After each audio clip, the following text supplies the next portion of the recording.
¿Queréis ver lo que es una cárcel para inocentes? Mira esto, mira. Ahí. 24 horas encerrado ahí. Aquí. Mira. Y allí tenía que haber otro, no sé qué sé dónde estará, no sé si estará allí acostado, no sé. Bueno, el tema es, esto está aquí al lado del cementerio de Carril, a la policía local, que es quien se tiene que encargar de esto, ¿no?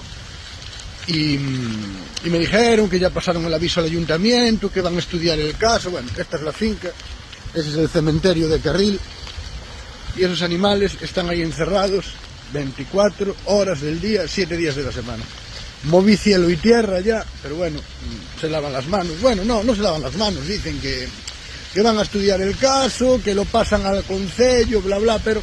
Y lo que le dije yo al policía local, no, que me atendió las llamadas que llamé varias veces.